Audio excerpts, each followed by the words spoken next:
Buenos días. Hoy vamos a trabajar un nuevo texto de Cicerón, en concreto un texto que pertenece al tercer discurso pronunciado por Cicerón contra Catilina. ¿De qué trata este tercer discurso?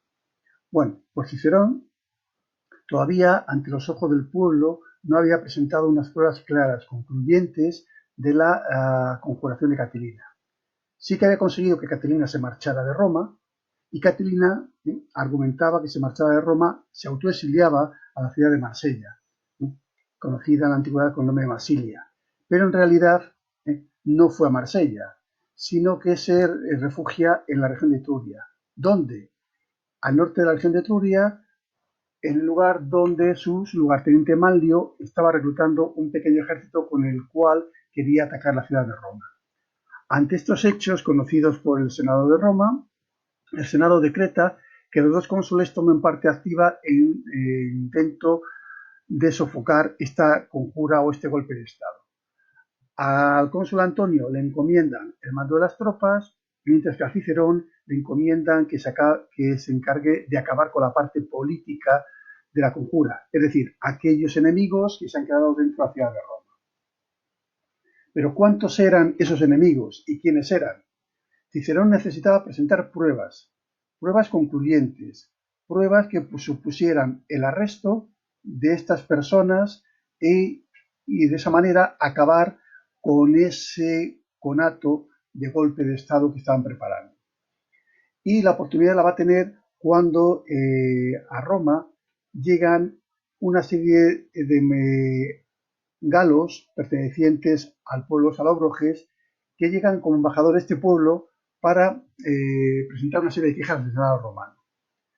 Cuando Léntulo, uno de los conspiradores, se entera de la llegada de estos embajadores galos, intenta sondearles, ofrecerles una serie de ventajas o recompensas a cambio de que el pueblo galo de los salobroges apoye este golpe de Estado.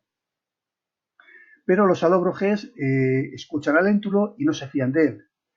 Y le comunican a su patrono, al patrono romano Quinto Fabio Sanga, lo que han escuchado de labios de Léntulo.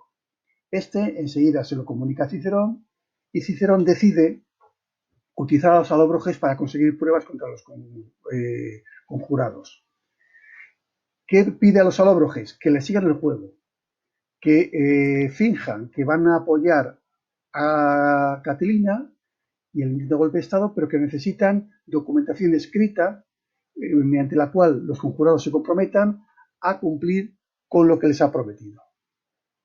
Una vez que los salobroges consiguen esa prueba escrita, le comunican a Cicerón que de noche van a salir de la ciudad de Roma junto con algunos de los conjurados, y es entonces cuando Cicerón se lo comunica a su colega Antonio para que prepare una trampa y detenga tanto a los salobroges con las pruebas físicas como a los conjurados. Y una vez que les detiene, con estas pruebas se va a presentar ante el Senado y va a revelar quiénes son. Y posteriormente, tras la sesión del Senado, se lo comunica al pueblo, que es este tercer discurso del cual vamos a trabajar un pequeño fragmento. Bueno, el texto que vamos a trabajar se titula Ante las pruebas, Cetego, uno de los conjurados, reconoce estar implicado en la conjuración. Y dice lo siguiente: Tunc Cetegus, recitatis literis, debilitatus aquaejectus conscientiae, repente conticuit, introductus es statilius, cognovit est signum et manum suam.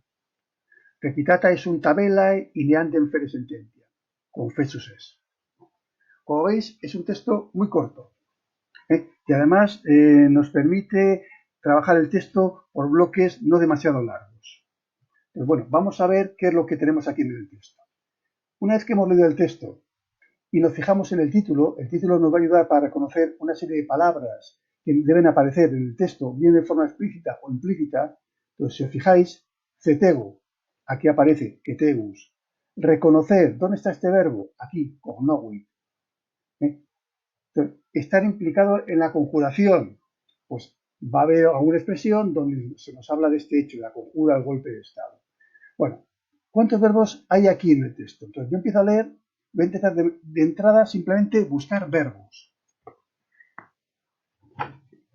Pero antes de eso os recuerdo que este discurso le pronuncia Cicerón ante el pueblo en la tribuna de los oradores, que es la tribuna llamada de los rostra. Rostra porque estaba adornada con estos espolones, que son los que llevaban espolones metálicos, que llevaban en la parte delantera de los barcos de guerra. Entonces, a esta columna adornada con estos elementos se llama la columna de los rostra. El párrafo que vamos a trabajar pertenece a la parte del discurso llamada narración y confirmación, donde exponen los hechos y sus argumentos. Y en este apartado es donde Cicerón explica que los acusados al principio negaban todo, pero al final, ante las pruebas que él presenta, se quedan confundidos, anonadados, y no les queda más remedio que reconocer su participación en la conjura. Este discurso se pronunció el día 3 de diciembre del año 63 a.C. Y en él, Cicerón, como os he comentado, explica cuántos son los conjurados, quiénes son y qué planes tenían para destruir la ciudad y hacerse con el poder. Bueno, aquí podéis ver un poquito todo el contenido, pero vamos a irnos derechos al texto. Texto donde aparecen elementos que nos hacen referencia a estos lugares geográficos. Etruria, que es la región donde está refugiado Caterina, y su lugarteniente Manlio, los alóbroges, que el pueblo que pertenecía a esta parte del sur de la Galia, y Masilia o Marsella, que era la ciudad a la que Caterina había fingido que se dirigía, cuando en realidad se va a quedar en la región de Etruria. Bueno, los conjurados, junto con la embajada de los alóbroges, van a ser detenidos, van a ser emboscados en este puente de Roma, que es el puente Milvio, uno de los muchos puentes que atraviesan el río Tíber. Entonces, cuando están cruzando el puente es cuando los enviados por Cicerón les tienen la trampa y les cortan el paso tanto por un lado como por el otro. No les queda más remedio entonces que rendirse. Aquí veis otra imagen del mismo puente, el puente Milvio, y en este plano la situación del puente dentro de la ciudad moderna de Roma. Bueno, como decíamos, vamos a ver cuántos verbos hay. Y me encuentro con que hay uno, conticuit, introductus es un segundo verbo, cognovit un tercero, requitata es un cuarto y confessus es un quinto. Hay 5 verbos, de los cuales, fijaros que 3 verbos, introductus es, requitata es un y confessus es, son verbos compuestos, están formados por 2 palabras. Os recuerdo que cuando un verbo está formado por 2 palabras, estamos ante un verbo en voz pasiva. Y solamente puede ser o pretérito perfecto o pretérito pluscuamperfecto. Por tanto, si este verbo está formado por 2 palabras, es un verbo que está en voz pasiva. Si este verbo, requitata es un, está formado por 2 palabras, también va a estar en voz pasiva. Y si confessus es, este verbo está formado por 2 palabras, también va a estar en voz pasiva. Y van a ser o pretéritos perfectos o pluscuamperfectos. A continuación lo vamos a ir viendo. ¿Dónde comienza la primera frase? En tun. ¿Dónde acaba? En el primer verbo que encuentro, que es conticuit. Entonces, de tun hasta conticuit vamos a trabajar este primer bloque. Dentro de este primer bloque, fijaros que hay 2 palabras que van entre comas. Requitatis literis. Yo recuerdo también que cuando veis palabras que vayan entre comas, tenéis que pensar que posiblemente sea un tipo de acción subordinada llamada ablativo absoluto. Y recordad también que el ablativo absoluto puede ser de 2 tipos. Un ablativo absoluto formado por 2 palabras como mínimo, que es este primero, que es el más frecuente, y que suele aparecer entre comas, o bien comenzar frase, comenzar texto e ir cerrado por una coma. Pero para comprobar que realmente hay un ablativo absoluto de este tipo, hemos visto que había 2 palabras que van entre comas, ¿qué hay que hacer? Primero, buscar una palabra que sea participio. Y esa palabra, que sea el participio, que puede ser de perfecto o de presente, tiene que estar obligatoriamente en ablativo, y esa palabra funcionará dentro de esa oración subordinada como verbo. Si es un participio de perfecto, en ablativo va a acabar en o en a, en singular. O si está en plural, en is, porque los participios de perfecto recuerdo que se declinan por la segunda, primera y segunda declinación. Por tanto, si me aparece un participio perfecto, en ablativo va a acabar en o en a si está en singular, o en is si está en plural. Aquí si os das cuenta, uctis acaba en is, lo tenemos en plural. Si fuera un participio presente, que es menos frecuente, entonces si está en singular va a acabar en e, o si está en plural va a acabar en ibus. Primer elemento, un participio perfecto o de presente que tiene que estar en el ablativo. Pero para que haya un ablativo absoluto, aparte de este elemento, nos tiene que aparecer un segundo. Tiene que ser un sustantivo o pronombre que también tiene que ir en ablativo, concertando en género y en número con el participio. Si os das cuenta, aquí tenemos un sustantivo ostibus que está concertando en género y en número con wictis. Por lo tanto, ya tenemos dos elementos obligatorios para que haya un ablativo absoluto. Y el sustantivo pronombre va a funcionar como sujeto de esa construcción de ablativo absoluto. Entonces, vamos a comprobar si realmente luego aquí, en esta frase, estas dos palabras que van entre comas son un ablativo absoluto o no lo son. Pero teniendo en cuenta lo que acabo de explicar. Bueno, ¿el verbo cuál es? Conticuit. Conticuit pertenece al verbo contiquesco. Contiquesco significa callarse.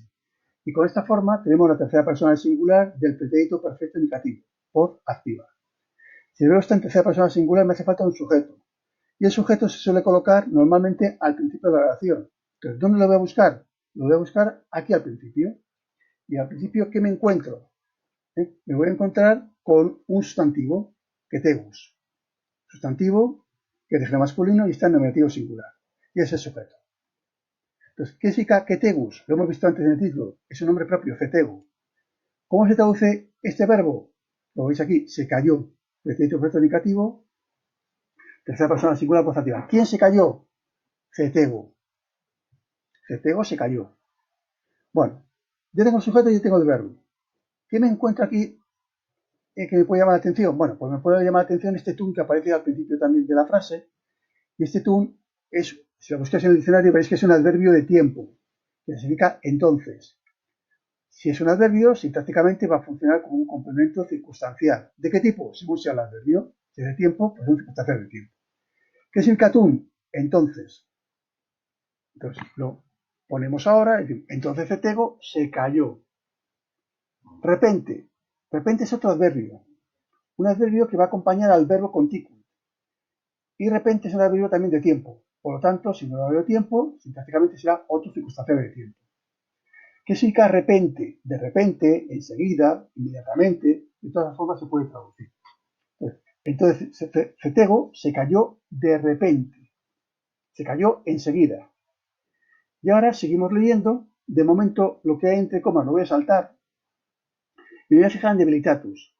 ¿Qué es debilitatus? Debilitatus es un participio perfecto, que es de género masculino. Y está en nominativo singular. Si está en nominativo, es o sujeto o atributo. Aquí, si os dais cuenta, no puede ser atributo. ¿Por qué razón?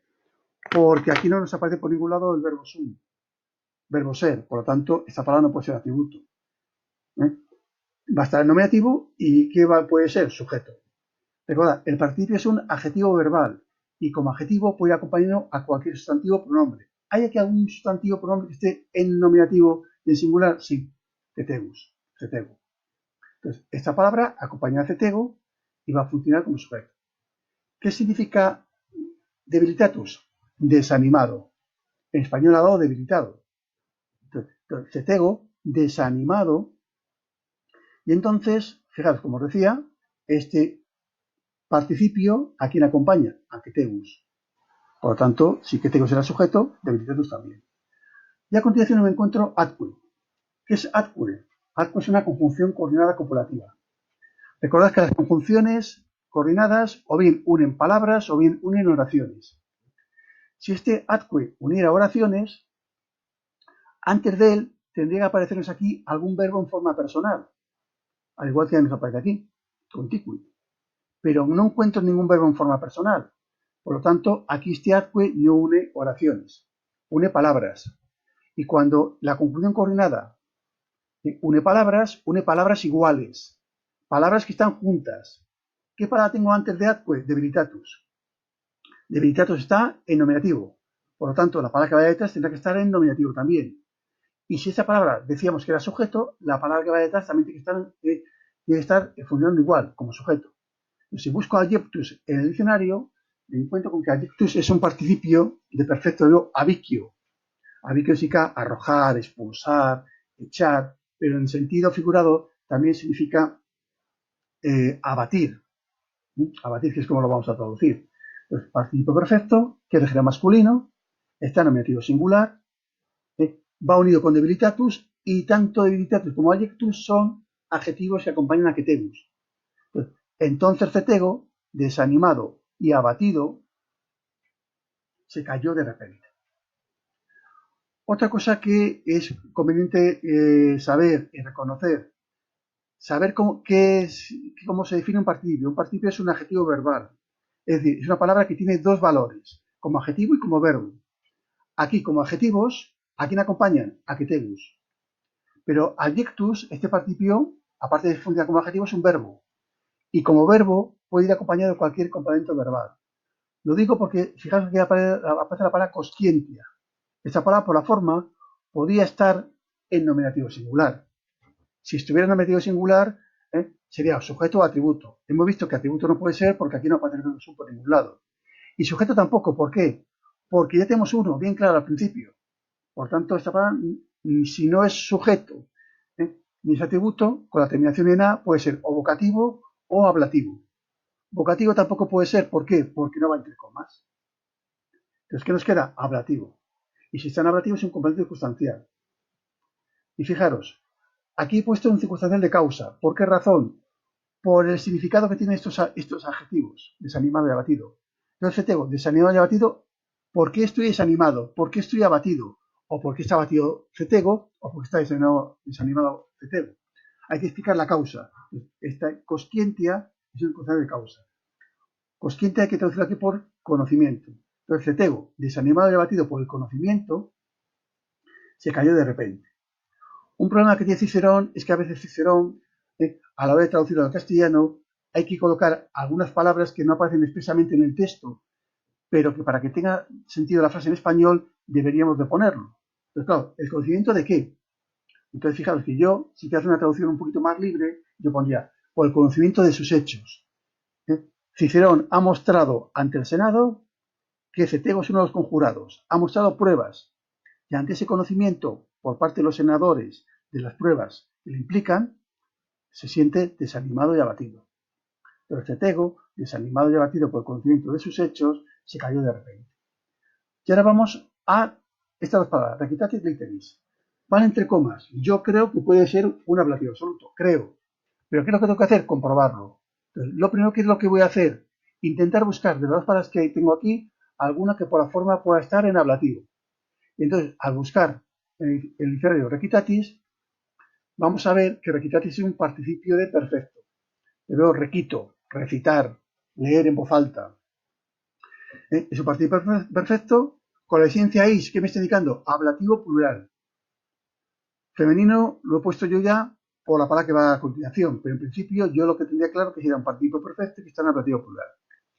La palabra litera es una palabra que se te puede traducir de dos formas.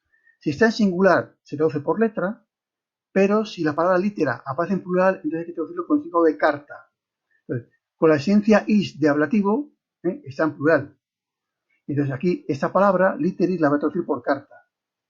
Y aunque el participio esté en plural, como esto se traduce en singular, yo tengo que concertar también el participio con el sustantivo.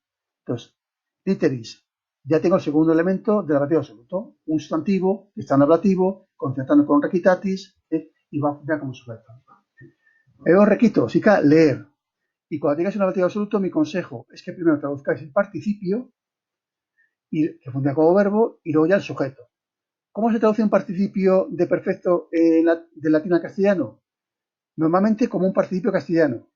Es decir, de hablar, hablado, hablada. De recitar, recitado, recitada. De leer, leído, leída. Y luego, a continuación, ponéis el sujeto. Entonces, aquí, requito, lo voy a traducir por leer. Entonces Cetego, leída. ¿Por qué leída? Porque esta palabra la voy a traducir por carta. Leída la carta, leída su carta, desanimado y abatido por el conocimiento de sus hechos, se cayó de repente. Ya tenemos analizada y traducida esta primera parte del texto. Vamos a la segunda. Y tenemos también una frase muy cortita. Introductus statilius cognovit signum hermanum suam. Mi consejo también es que cuando vayáis a empezar a traducir la siguiente oración, releáis lo que habéis hecho antes. ¿Para qué? Para que veáis de qué nos está hablando el texto, para que vayáis cogiendo el sentido del texto. Entonces, ahora nos aparece el verbo cognovit. Cognovit, si os habéis fijado en el título, aparecía con el significado de reconocer. Cognosco es un verbo, cognoscere, que significa literalmente conocer.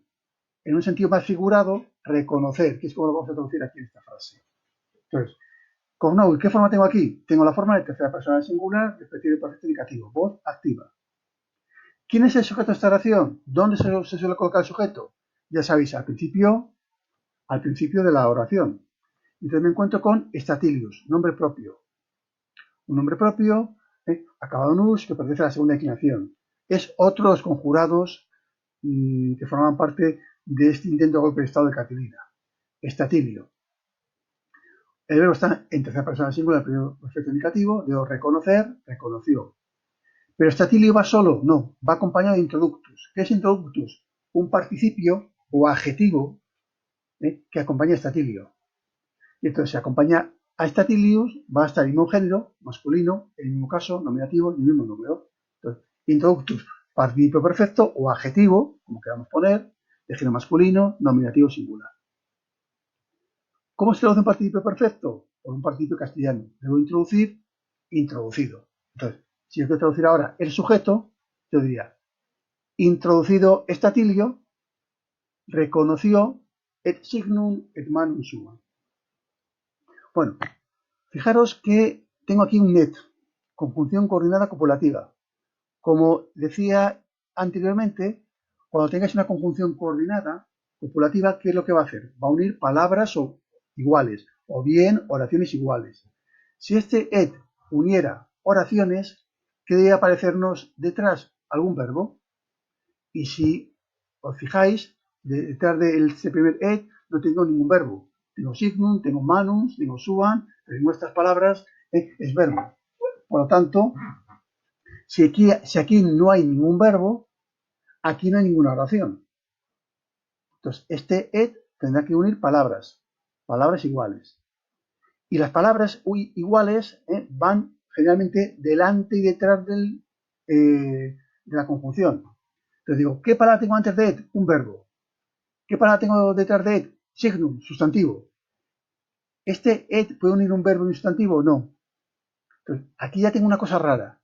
Y es ante esto cuando tengo que decir, cuidado, ¿hay aquí algún otro et detrás? Sí. Y recordad que Cicerón es un amante de las correlaciones. Cicerón utiliza mucho las correlaciones. El et, cuando va solo, cuando aparece una sola vez, por i, pero cuando el et aparece repetido dentro de un mismo bloque oracional, entonces Cicerón lo utiliza en forma correlativa. ¿Qué quiere decir esto? Que el primer et no lo voy a traducir por i, sino que lo traducimos por no solo. Y el segundo et tampoco lo voy a traducir por i, sino que lo voy a traducir de esta otra forma, sino también. No solo, sino también. No solo soy hombre, sino también padre. No solo soy hombre, sino también marido. No solo soy hombre, sino también profesor. Entonces, el no solo, sino también. Bueno, entonces, este et es una conjunción con la copulativa que nos va a introducir correlaciones. ¿Y qué es lo que está uniendo? Está uniendo palabras. Está uniendo este signum con otra palabra, manum, suan. Entonces, aquí tenemos una correlación. Esta correlación une palabras iguales. Y fijaros, reconocer que es un número transitivo. ¿Qué nos puede aparecer? Un complemento directo. Llamada signum. Bueno, como os decía, et, no solo, sino también. Signum es un sustantivo que es de género neutro que está en acusativo singular. Entonces, si está en acusativo singular y no hay antepreposición, es un complemento directo. ¿Y este et qué está uniendo? Está uniendo palabras iguales. Signum con manum. Si esta palabra era acusativo, esta también. Y como suan es un adjetivo posesivo que acompaña a manum, también va a estar en acusativo. Y manum es de género femenino, por lo tanto el adjetivo va a estar en género femenino. Y estas palabras, si están en acusativo y no hay antepreposición, funcionan como complemento directo. Entonces, introducido statilio, reconoció no solo el signo, traducción literal, pero para signo, en latín, también se utiliza con indicado de sello. Es como hay que traducirlo en esta frase. Entonces, introducido Estatilio reconoció no solo su sello, sino también su mano, pero no la mano física, sino que aquí la mano se refiere a la escritura. Cada persona tenemos una forma de escribir y a veces podemos reconocer quién es el que ha escrito un texto por el tipo de letra. Entonces, a esto hace referencia a su mano, al tipo de letra. Entonces, introducido Estatilio reconoció no solo su sello, sino también su letra. Entonces, Estatilio, otros conjurados, es presentado por Cicerón y le presentan ante Estatilio un escrito donde aparece su sello, que ahora explicaré lo del sello, y la letra. Es su letra. ¿La reconoce? Sí, es mi letra. Por lo tanto, esto es tuyo. A eso se refiere esta expresión. Bueno, fijaros en esta imagen.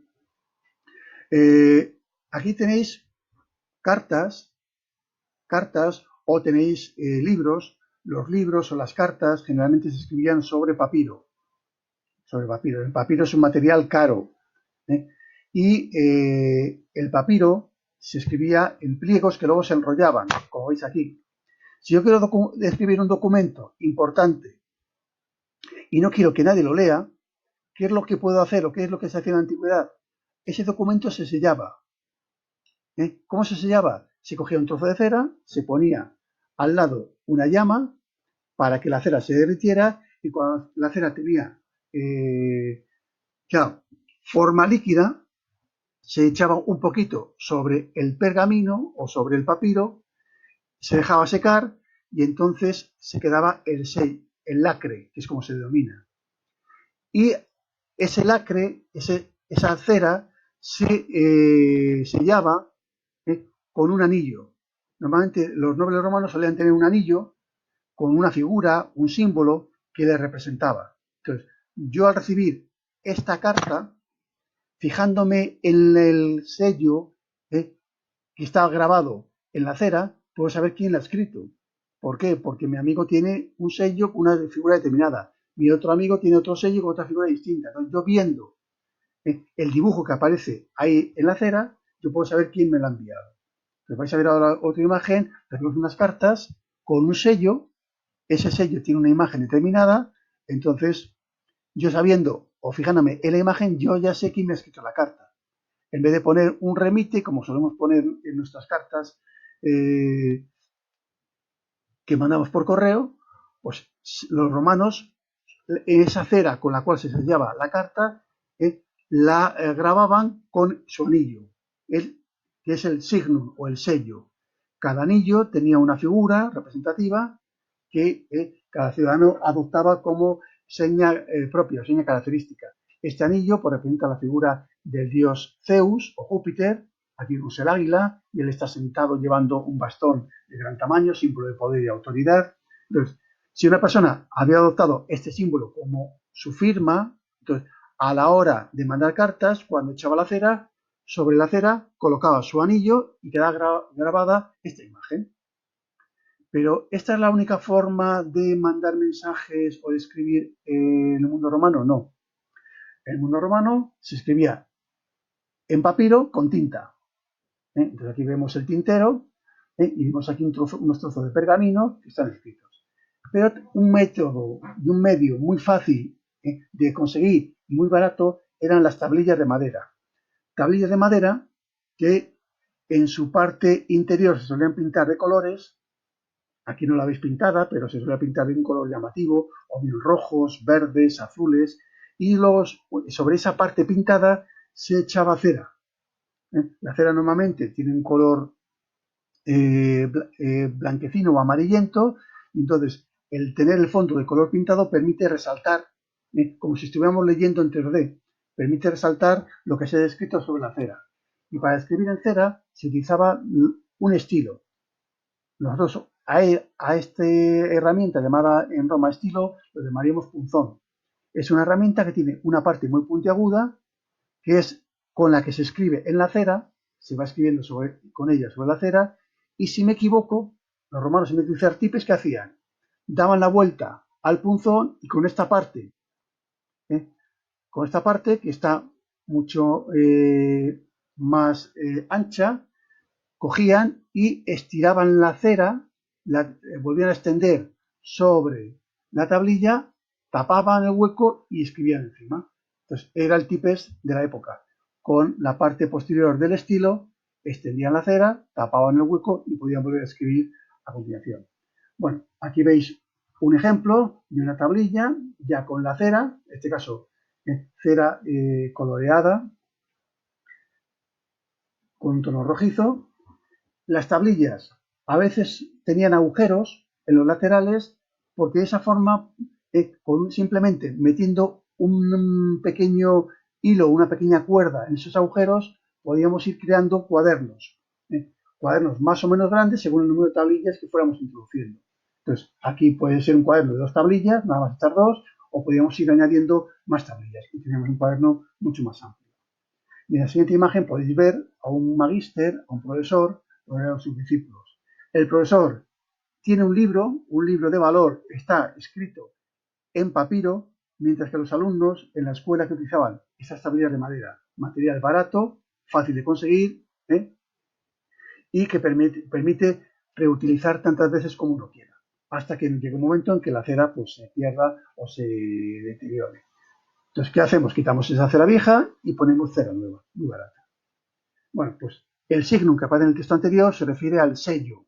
Este sello con el cual se cerraba o se lacraba las cartas o los mensajes en el mundo romano.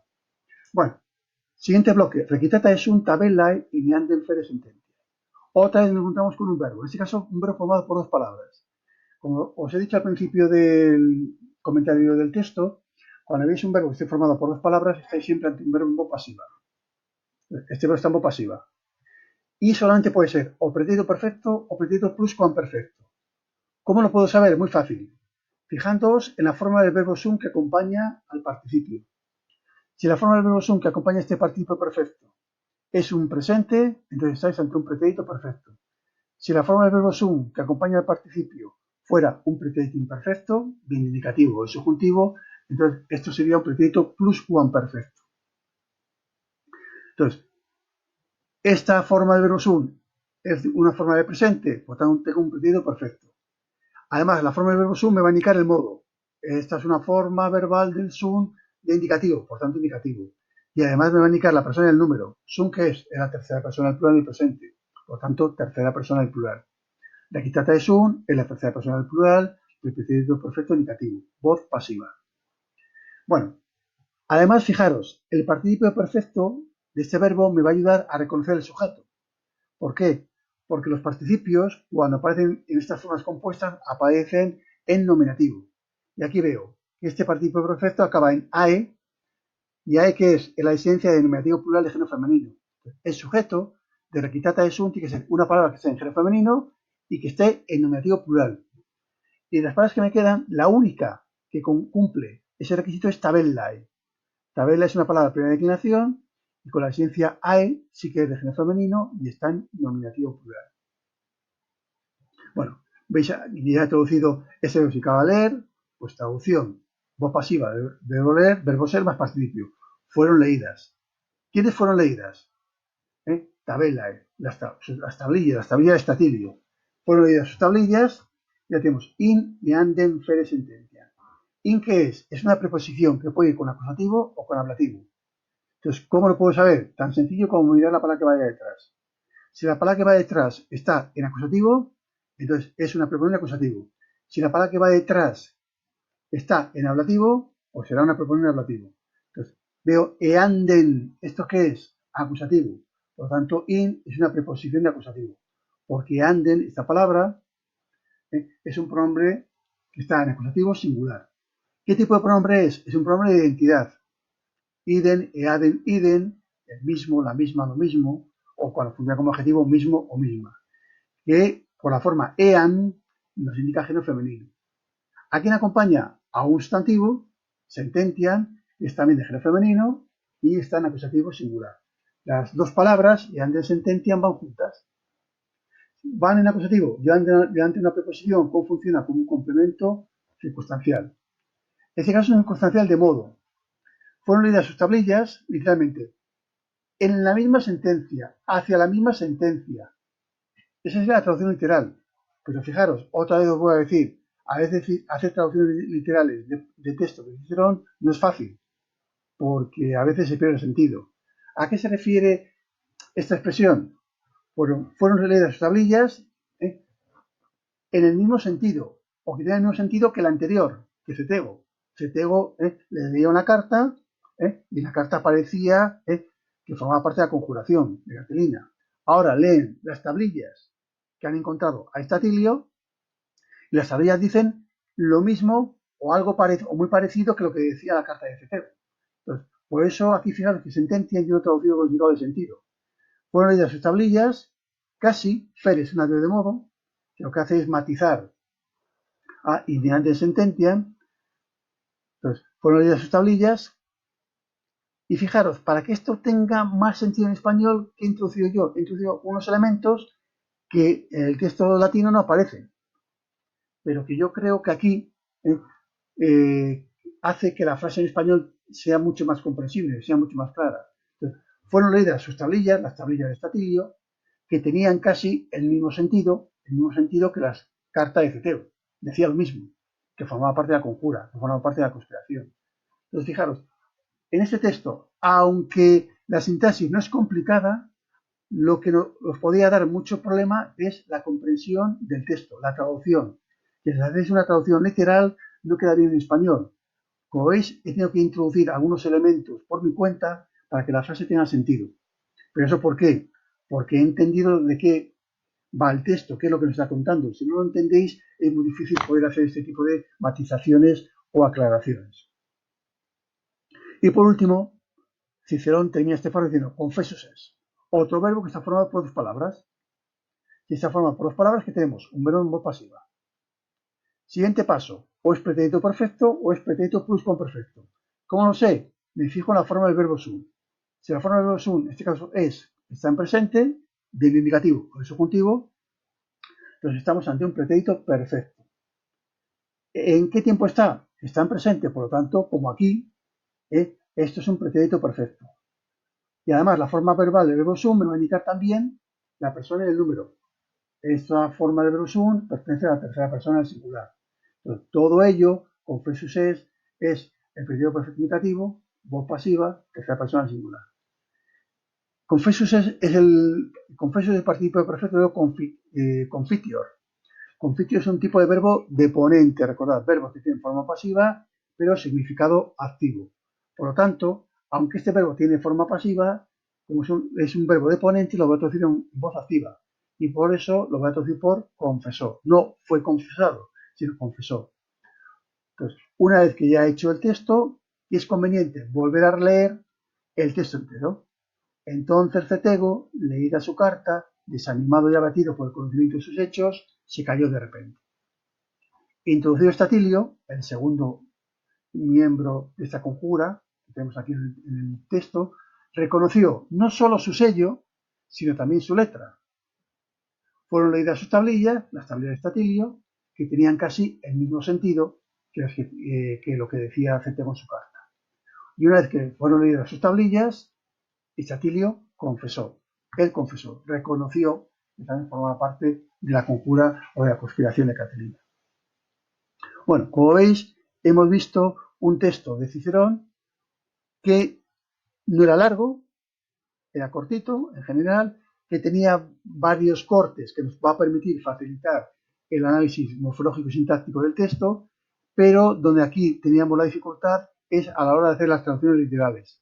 Porque si el texto no lo entendemos, difícilmente nos va a quedar una traducción lucida, una traducción clara.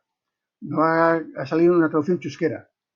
Va a salir del paso, pero que si nos preguntan qué queremos decir con esa traducción, pues seguramente no podemos decir o explicar más de la mitad de lo que hemos hecho. ¿Por qué? Porque como habéis visto, hay frases que hay que sobreentender. Y sobre todo, hay que conocer algunas cuestiones de tipo cultural. Si no conocemos cómo se mandaban las cartas, por qué aquí aparece la palabra sello, qué era el sello de un ciudadano romano, para qué lo utilizaba, etcétera, pues difícilmente podríamos traducir correctamente este texto. Bueno, pues por hoy hemos terminado y los próximos días seguiremos viendo, trabajando textos y os seguiré subiendo algunos de ellos al canal de YouTube. Hasta pronto.